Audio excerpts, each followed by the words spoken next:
ये सेकंड है। थर्ड चीज जो है, मेरे ख्याल से मैं उसका आंसर काफी पहले कर चुका हूं। विजन ऑफ द रिजनाइन, जो मुझे मेरे विजन का सबसे मजबूत पार्ट दिखता है अपार्ट फ्रॉम एवरीथिंग। विजन बहुत बड़ा सेगमेंट होता है, मुझे लगता है कि आधी एक मिनट में या शायद आधे घंटे में भी डायरेक्ट सेलिंग के बारे में अपना विजन बता पाना बड़ा मुश्किल खेल है। किश्तों किश्तों में हम किसी एक चीज की बात कर सकते हैं। जो विजन का मुझे सबसे इंपॉर्टेंट पार्ट लगता है वो एक ही चीज है, rather than being number one company बनना। लोग एंजॉय करते हैं कि हम देश की नंबर वन है, हम वर्ल्ड की नंबर वन है।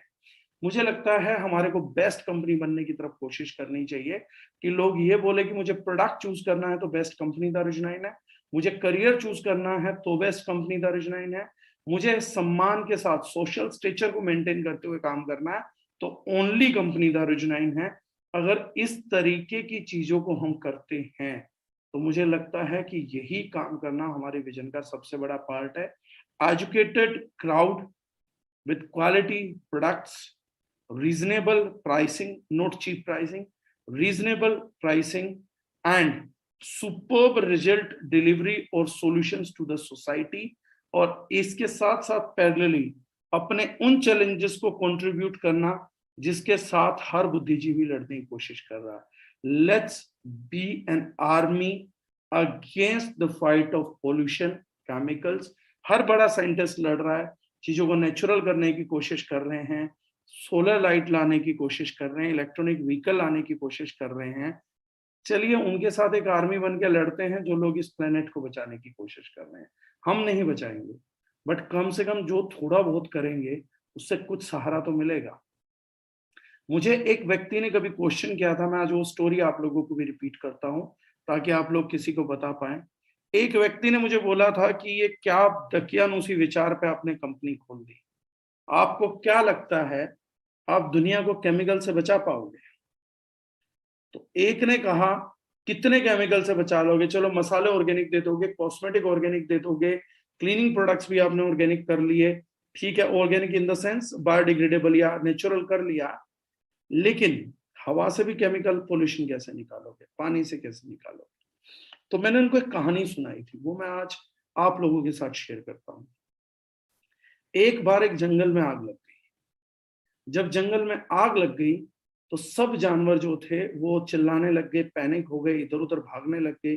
कुछ जानवर आग बुझाने की कोशिश करने लग गए, लेकिन एक मेजोरिटी ऑफ एनिमल वहां था जो सिर्फ ये बता रहा था आग बुझाने वाले जानवरों को कि तुमसे ना हो पाए।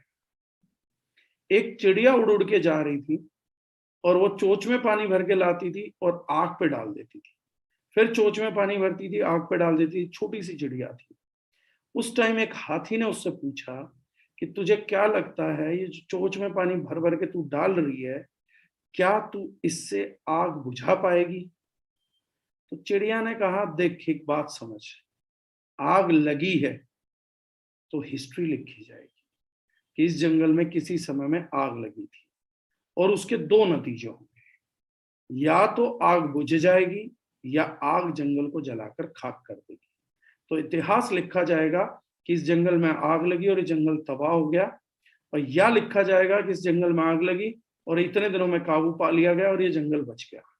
बोले उस इतिहास में रोल लिखा जाएगा सभी जानवरों का। तो मुझे खुशी इस बात की है कि तेरा नाम चुपचाप बैठने वालों में लिखा जाएगा, मेरा नाम कोशिश करने वालों में लिखा जाएगा। आग तो नहीं बुझती, लेकिन जो बुक लिखी जाएगी उसमें मेरा नाम कहाँ होगा वो इंपॉर्टेंट है। मेरे लिए महत्वपूर्ण है कि कहीं मेरे को बैठ के तमाशा देखने वालों में तो जगह नहीं देगा इतिहास। ये बहुत इंपॉर्टेंट चैप्टर है। हम लोगों से कई सवाल आते हैं, हम खुद से भी करते हैं, क्या हम इतना कुछ कर पाएंगे? सवाल ये नहीं है हम कितना कुछ कर पाएंगे, सवाल ये है कि हमें कुछ करना चाहिए या नहीं करना चाहिए। चाहे वो छोटा ही सही, चाहे वो अपने घर का ही सही, चाहे वो 2 पड़ोसियों का सही, चाहे 10 पड़ोसियों का सही, कम से कम जिंदगी मिली है, थोड़ी बुद्धि परमात्मा ने दी है, थोड़े पढ़ लिख के गए हैं, तो कम से कम पढ़े लिखे लोग जो समाज को और प्लेनेट को बचाने की कोशिश कर रहे हैं उनका साथ दें। कम से कम उन गवारों और बेवकूफों का साथ तो ना दें जो इस प्लेनेट को मिटाने पड़े हुए हैं। क्योंकि वो जीसस क्राइस्ट वाली बात को मैं दोहराता हूं। कई लोग बोलते हैं आप लोगों को गुस्सा नहीं आता जब ये केमिकल वाले बोल देते हैं, तो मैंने कहा मैंने जीसस क्राइस्ट से एक चीज सीखा है, वो है पेशेंस। जब जीसस क्राइस्ट को क्रूस पे टांग दिया गया तो उन्होंने कहा था, हे परमेश्वर इन बच्चों को माफ कर देना, ये नहीं जानते कि ये क्या कर रहे हैं। जो केमिकल वेस्ट फैला रहे हैं ना वो इल एजुकेटेड है। जो केमिकल से अपने बच्चों को नहला रहे हैं, आपको क्या लगता है उनमें समझ है, अकल है? क्या वो जानबूझ के ऐसा कर रहे हैं? नहीं, वो अति बेवकूफ लोग हैं जिन्हें ये नहीं पता कि उन्हें करना क्या चाहिए था। ईश्वर करे उन सब लोगों को कल मिले। उन्हें हमारे को अपोज करना वो कर सकते हैं, वो हमारे को कॉम्पिटिटर मान लेते हैं, चाहे हम उनके ही प्लेनेट बचाने की बात कर रहे हैं, लेकिन वो मान सकते हैं। और अगर हम उन्हें सच में बचाने की कोशिश कर रहे हैं तो हमें उन्हें बुरा नहीं मानना, हमें उन्हें अपना कॉम्पिटिटर नहीं मानना है। देर सही सवेर सही, ये हमारे प्यार से बदल सकते हैं, हमारी डांट फटकार से या बाकी चीजों से नहीं बदलेंगे, और उससे हमारे को फर्क पड़ना भी नहीं चाहिए। तो ये बेचारे नहीं जानते क्या कर रहे हैं, लेकिन जो शिक्षित लोग हैं, आप सब लोग जानते हैं पढ़े लिखे, कि हमारे वर्ल्ड की एक बहुत बड़ी लॉबी इस टाइम एनवायरमेंटल चेंजेस को लेके परेशान है, बढ़ते पोल्यूशन को लेके परेशान है, और वो हम लोगों को बचाने के लिए डेली सॉल्यूशन डेवलप कर रहे हैं। अगर हम डायरेक्टली उन्हें कंट्रीब्यूट नहीं कर पा रहे तो उनका हौसला कम से कम हम इतना करके बढ़ा दें कि हम अपनी बाइंग हैबिट से उन्हें सपोर्ट करें, कि अगर आप हमारे लिए कल को ऑर्गेनिक चीजें करना चाहते हैं तो हम ऑर्गेनिक बाइंग करा के और ऑर्गेनिक लोगों को समझा के एटलीस्ट कुछ फील्ड को तो तैयार करें, ताकि जब चेंज की बात करें तो वो इजिली एक्सेप्ट हो जाए।